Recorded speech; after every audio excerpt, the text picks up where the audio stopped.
Yeah. Okay. This is Jimmy Clouse. He's a veteran, and I'm just gonna ask him all the questions. So in which war did you serve, and what years did you serve in the military? Served in the United States Air Force from 1998 to 2005. It wasn't necessarily a war, unless you want to. After 9/11, all of the services was the war on terrorism. But I served in Operation Southern Watch, Prince Sultan Air Base, Saudi Arabia, and that was in early 2001, before 9/11. Oh, I thought it was. So it was before? So Operation Southern Watch was before. So, Oh, okay. so Operation Southern Watch was the operation to do no-fly zone over Iraq during Saddam Hussein. So Operation Southern Watch, we were stationed in Saudi to make sure the no-fly zone that Iraq or Saddam Hussein's jets, fighters, whatever you want to say, didn't bust through the no-fly zone. Okay.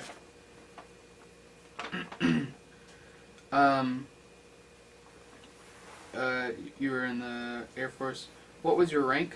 I was a staff sergeant, E5. E5? E is enlisted, Oh. and 5, staff sergeant. Where were you stationed? Stationed, so in 1998, joined the Air Force. I went to San Antonio for boot camp, or basic training. Then went to Keesler Air Force Base, Mississippi for air traffic control training. Then in 1998, the end of 98, was stationed at Altus Air Force Base, Oklahoma. Was there from 98 to 2004, and then from 2004 to 2005, Ramstein, Germany. Okay. There was one from this side that I sort of wanted to ask you. What was the best and worst thing about boot camp?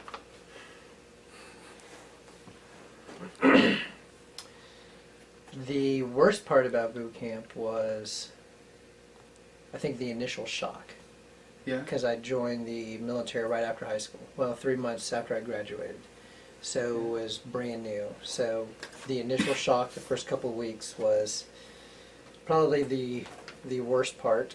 The waking up early, of course, was probably the worst part as well. And the best part was probably the camaraderie. Yeah. The closeness that you got with your brothers and sisters that you were there stationed with. So that's probably the best part. Yeah. Why did you choose to sign up? My grandfather was in the Navy. My dad was in the Navy. They both told me to join the Air Force. I actually didn't have money for college at the time. Mm-hmm. So I decided to join the Air Force for the GI Bill for college education. Okay. So you went to college after you served? I went to college while I was in the military, Oh. then finished up my master's degree after I got out. So did you go to college like? Yep. Worked my job and sacrificed my off time to go to college. So you didn't go to college while you were? I went to college when I was still in the military. No, I mean like while you were. Is that mind blowing to you? Is your mind just blown? So I would go to work. I was an air traffic controller in the Air Force. So I would go work my shift, and then I would find classes after work, and work another 4 or 5 hours doing college work. Oh. I thought you were just going out of college like really really far away, and you had to drive over and come back. So each Air Force base or even military base has a campus, has a satellite campus on base you can do, or you can go to the local college. Oh, okay. That's right. So if I was stationed, let's say Navy Fort Worth, I can, if I wanted to, I can go to TCC, or if I was closer to Baylor, I can go to Baylor or TCU. Oh, okay. Now I understand. You got it? You got Yeah. it? Okay, I didn't want to blow your mind there. What job did you have? Air traffic control. It was a job I wanted to do since I was 12. Did it in the military, and now I'm doing it as a civilian. Is it as great as you thought it would be? Better. Yeah. What personal stories or experiences can you share that happened to you or someone close to you?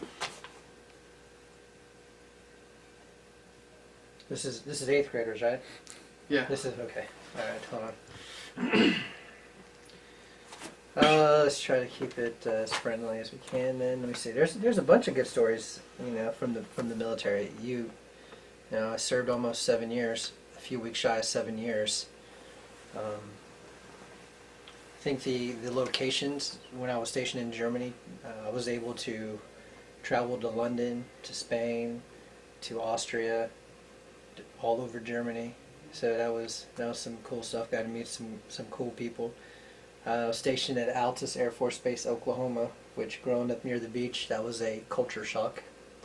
So it was. There's a lot of good stories there about.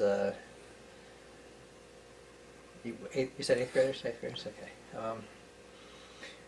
There's a lot of good stories.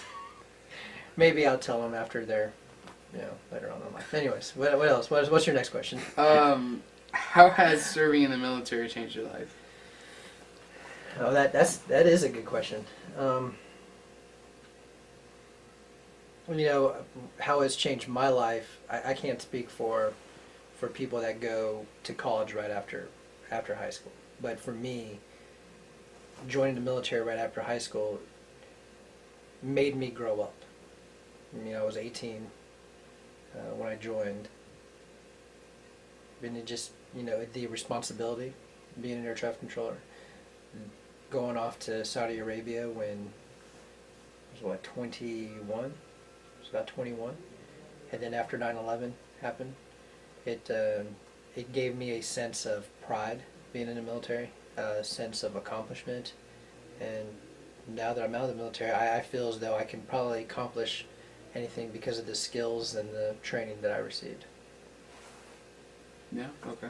I'm just giving a bunch of weak responses to all this information you're giving me because I don't know what else to say. That's okay. So we'll give some examples. You said maybe a personal example. We'll since you guys have probably talked about 9/11. I'm assuming you've talked about 9/11. I just give you my personal story from 9/11. I worked a night shift at the RAPCON, which is controlling planes, whatever. So after the last plane landed, about 2:30 in the morning, went home, got into bed, and I remember the next morning someone banging on my door extremely loud. And he said, "We're under attack." And I'm blurry-eyed and said, "We're not under attack at Altus Air Force Base, Oklahoma. No one is attacking us at Altus Air Force Base." And he said, "No, they're attacking the White House."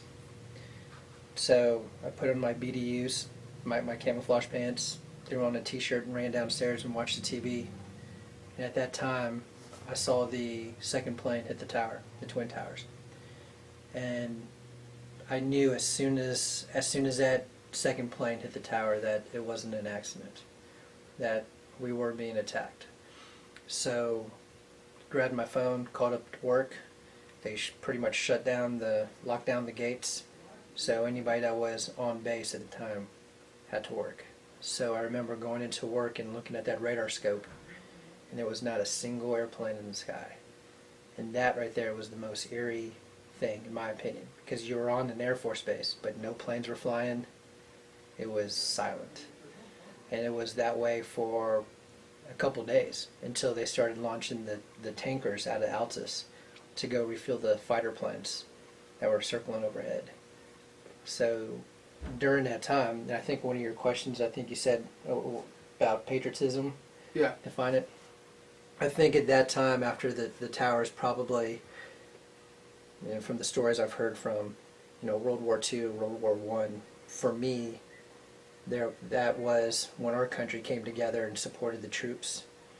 I mean, I can tell you that my burning desire, I just got back from Saudi Saudi Arabia in June of 2001. I volunteered to go back to Saudi to go back over there, but they didn't send me. They put me in additional training to do something else. So, yeah, it was that was a tough time for our country, but it brought us together, and we're still dealing with the pieces to this day because of the towers falling down. So, Wow. The next question is, how does Hollywood portray war accurately? If not, what are your concerns? well, I haven't seen the two latest movies. I haven't seen Lone Survivor, and I haven't seen what's the other? American Sniper. American Sniper. I haven't seen those two yet. So we'll go back on some of the other war movies that I've seen. I think the best one that I've seen that probably portrays war as accurately as it can is We Were Soldiers with Mel Gibson. And the reason why I say that is because it reflects what happens on the home front.